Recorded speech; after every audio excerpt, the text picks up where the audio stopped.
read from the same script, sing from the same hymn book, sing the same song, and be able to actualize our plan, and therefore materialize the commitments we made to the people of Kenya. That's why we will be here today and tomorrow. My good deputy has apologized. We came a bit late. It will not happen in future. I like to keep time, and I think those who have worked with me know. So we will ensure that we are timely so that we can save on time and make sure we achieve more by using the best use of time. So mimi nawakaribisha nyinyi nyote kwa hii mkutano. Karibuni sana. Na this is a meeting of equals.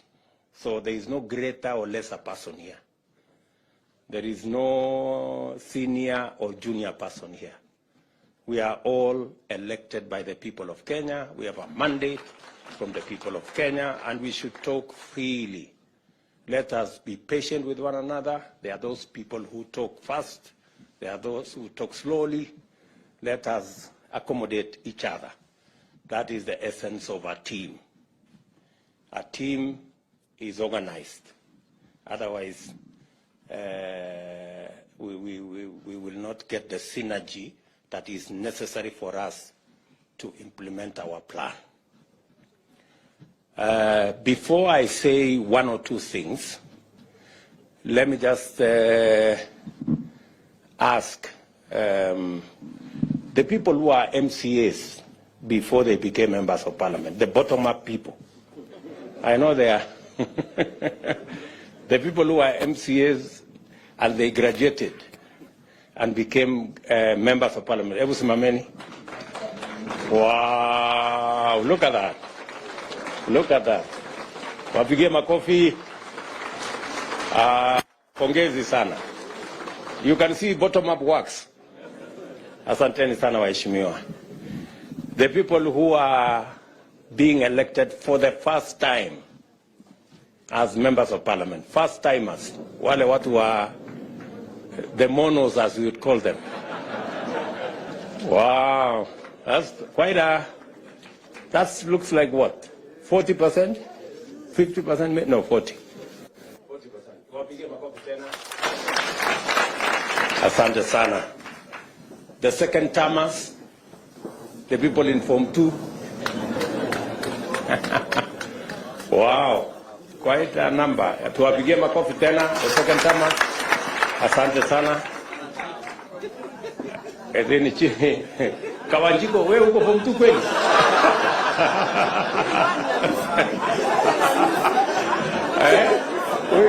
Huyo aliruka darasa huyo. Okay. Can we see the third termers? Form 3 people. The Form 3. Wow. That's quite impressive.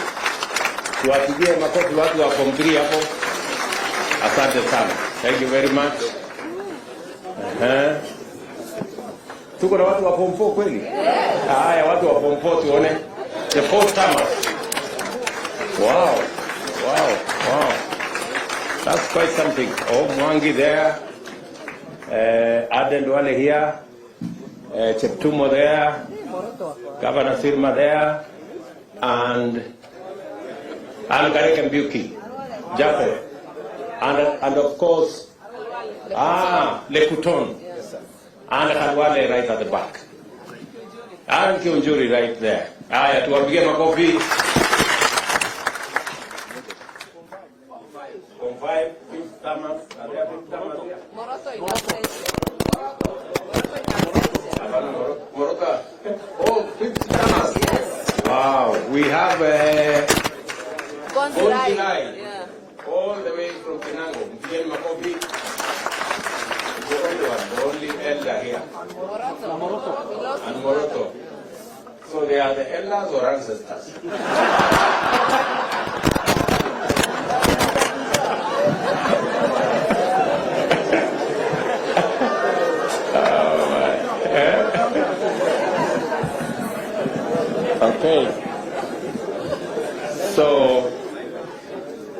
I think that gives us the framework of our.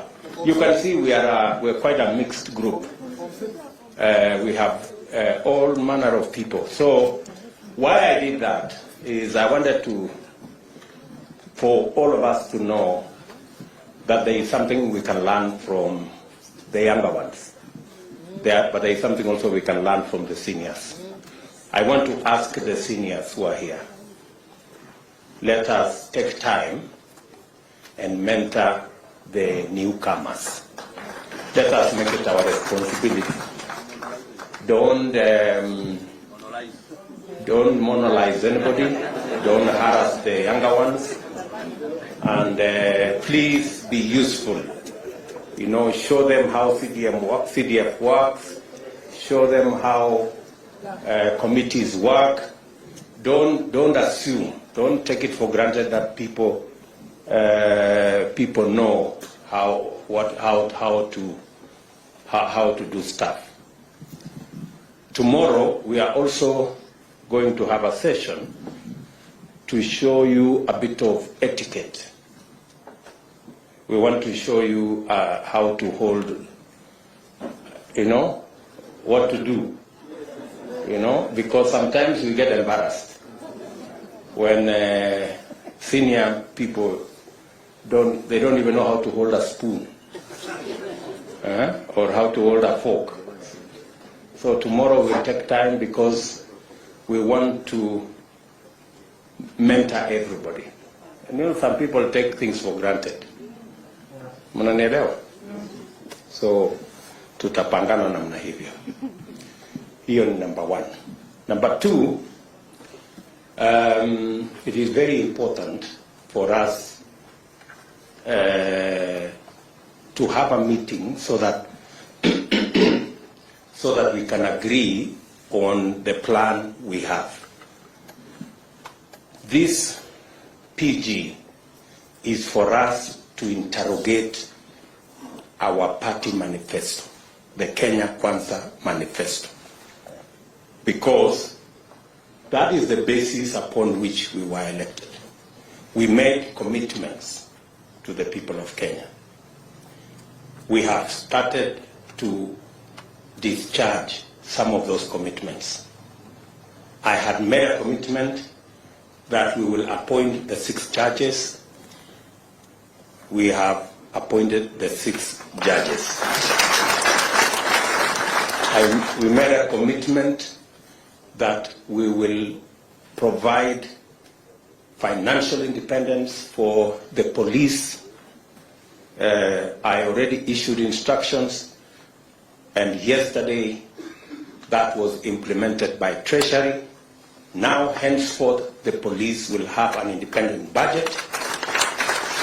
They will not be begging for money from other offices.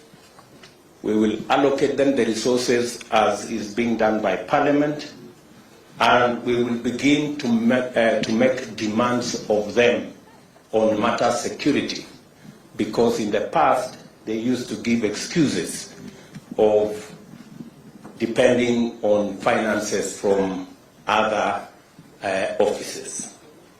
Now they have their own independent financing. We expect improved security in the country. We expect expeditious matters to do with public wastage in public resources should be dealt with firmly, decisively, and in a timely manner. We expect that the fight against corruption will be scaled up. We expect that our insecure areas, cattle rustling, conflict amongst communities, will be dealt with calmly and decisively. And I have already informed the police that that is why we gave them their money. They will have a direct charge, and they will decide in accordance with their security plan, in accordance with the way they want to discharge their mandate, without having recourse to anybody, but with clarity and independence, because that is the requirement of the Constitution. There will be other things we are going to be doing in the short term to ensure that we take this to the logical conclusion. Let me also say the primary reason why we are meeting here today is so that each and every one of us can understand the commitments we have made to the people of Kenya through our manifesto. We are also going to show you the legislative program that will enable us implement that plan. And that legislative program is going to come to Parliament. It is good for you to understand ahead of time so that when we ask you that there is this law, there are these regulations, there is this policy position that we want Parliament to pass for us, it will be understood that this is in furtherance, and you will already have the information to make sure that we pass it in a manner that it will give us the instruments to be able to deliver to the people of Kenya.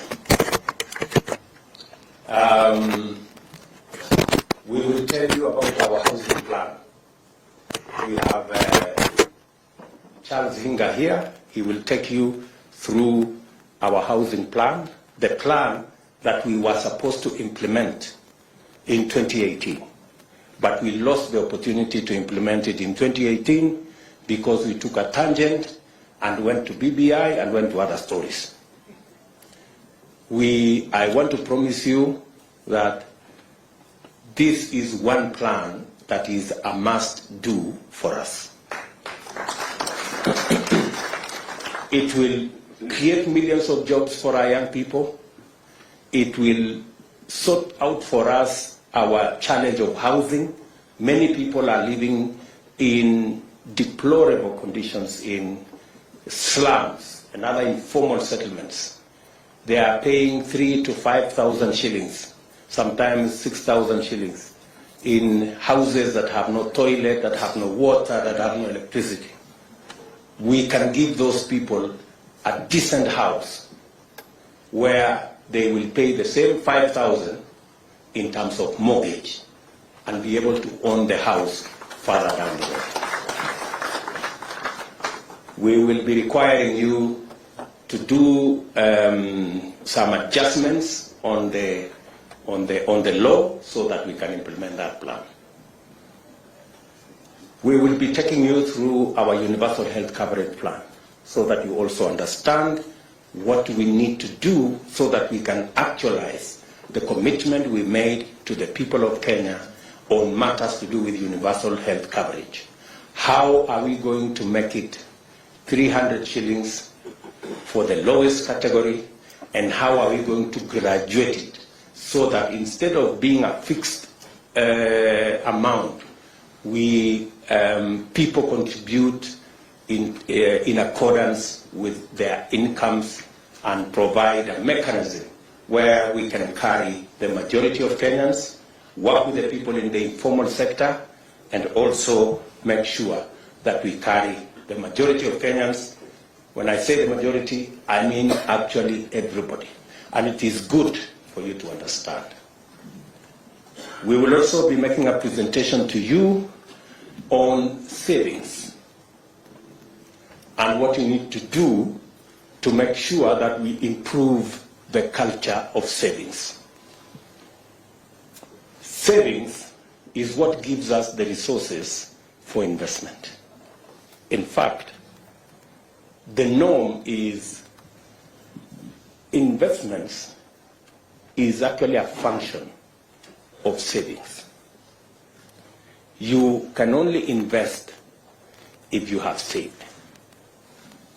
Today, we are among the least savers in our continent. You can't believe it. Tanzania has a better saving culture than us. They have a smaller economy than us. Uganda have a huge pension scheme, bigger than ours, and they have a smaller economy. So we have to rejig, we have to change, and the people from our professionals working with the people from NSSF will be here tomorrow morning so that we can take you through what we need to do. Today we have savings of like maybe 1.5 trillion, which is very small. It is not even I think it is not even a tenth of what is the savings of Uganda. Mnajua hivyo? So we will take you through the motions so that we are all clear, because good people, we have no option but to change this country, and we are the people who are going to change it. We are going to take you through our agriculture plan so that we also agree on the interventions that are necessary. We have agreed as a government that we are not going to be subsidizing consumption. That is why we are going slow on matters to do with subsidizing consumption. We are going to work and support producers. That way, even if we are intervening at that level, it gives us a bigger leverage. Let me give you an example. The unga subsidy that was done, I was being briefed by the Ministry of Agriculture. The unga subsidy, for 1 month, the taxpayer was asked to give 7 billion for 1 month. Ile unga ya 100, which was nowhere in the first place. Very few people got to ever, yet we spend 7 billion shillings. If we had spent 7 billion shillings in fertilizer, it would be a very different ballgame. We would probably, because, for example, we are intervening, as I announced the other day, we are intervening on fertilizer for the short rains, 1.4 million bags. We are intervening for tea fertilizer. That's another 1.7 million bags for KTDA. It is costing us less than the subsidy of unga that is for 1 month. And yet the subsidy we are providing is going to reach close to 500,000 farmers. That's the difference. So it is not how much money you spend. It is where do you spend money so that you get value for every coin that you spend. So we will be discussing our agriculture plan tomorrow so that you can understand, and so that when it comes to Parliament, you know where to allocate resources that will go into helping our producers.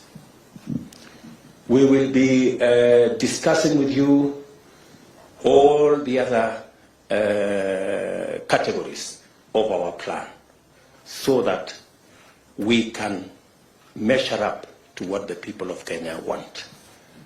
Let me tell you this. The reason why we did not do as well the last 5 years is because we did not engage our legislators. Our legislators knew very little about our plan. That is how we failed. And that is why we must start here. You people must understand. You must be the champions. You must be the people to explain so that this plan can succeed. Tunaelewana jamani?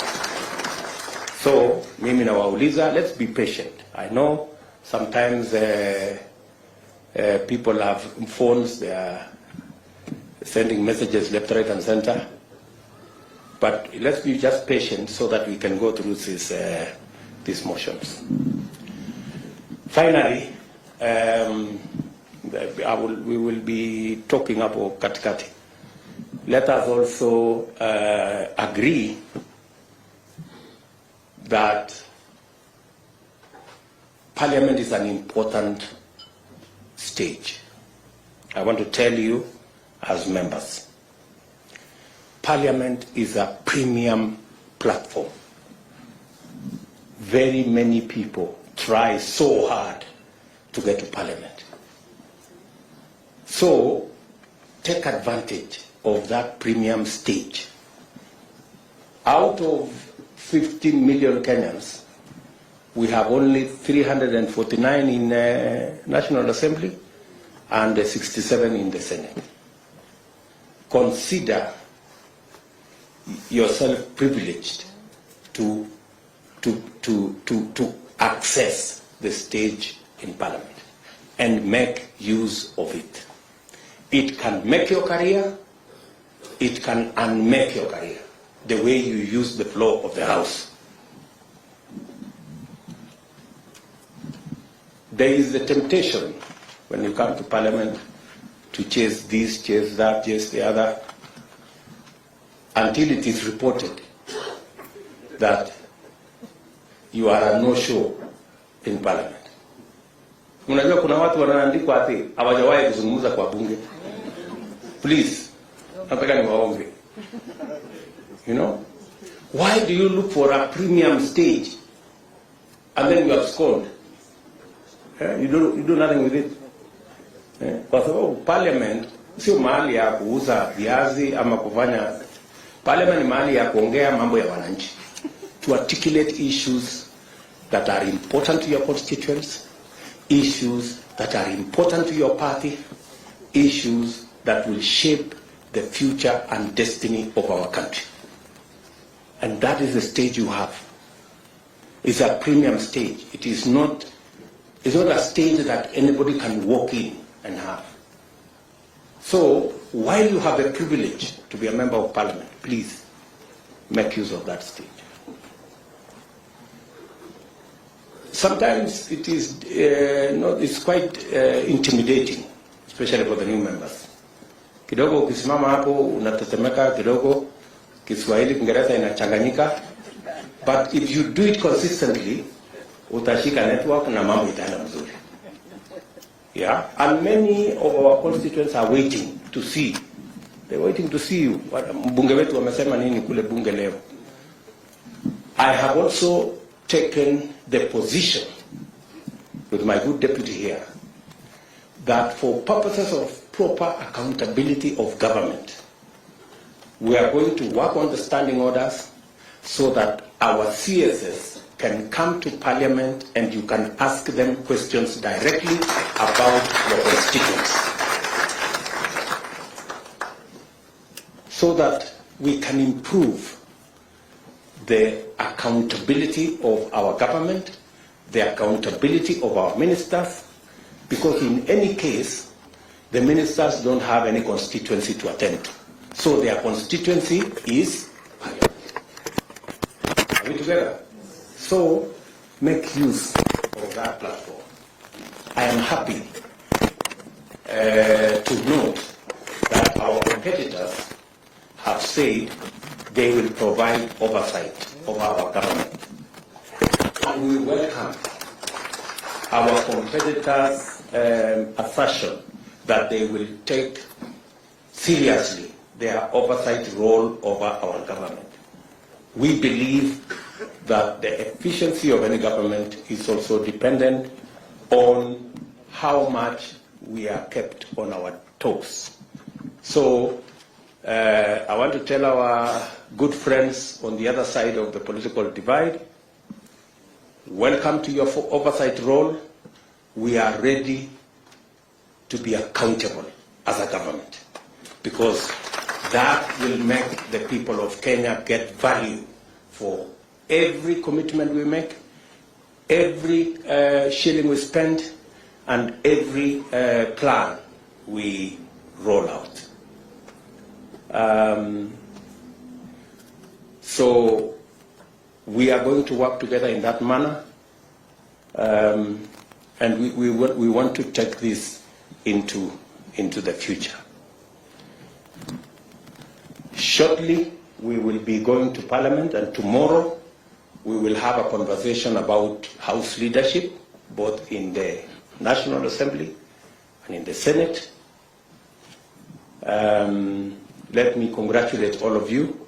When we had the PG, we agreed that each and every one of you should be in Parliament, and you showed a great patriotism in Parliament. You were there for long hours. We elected both speakers, and both deputy speakers are members of Kenya Kwanza, and we are very proud of you guys and what you are able to do. We are going to have the leadership of the House discussion tomorrow, and collectively we are going to make a decision on who will be the leader of majority in National Assembly, in Senate, their deputies, the chief whips, their deputies, and all the other people in there. Our competitors on the other side will provide the oversight role. I have had them try to say they have some numbers. I mean, surely, if you cannot even raise a candidate for the Speaker of Senate, what numbers do you really have? Let's just be honest with ourselves. You know, there is no need to bring a contest where there is none. We have accepted that we are not going to appoint any member of the opposition into government, because we want a vibrant opposition. We want an opposition that will keep government in check, because we have nothing to hide, and we want an accountable, to run an accountable government. So we appreciate their role. We wish them well in their role, but we will play our role as effectively as we can. And members, I want to request you, with all humility, please let us take the responsibility put on our shoulders by the people of Kenya seriously. I will keep consulting. When necessary, at short notice, we will meet. We will have regular PGs so that we can all read from the same script and do the job for which the people of Kenya elected us. Asanteni sana. I do not wish to say more than that. I am here until close of business tomorrow, so tuko pamoja. Baadaye tutaenda kuota moto wa pale nje tupige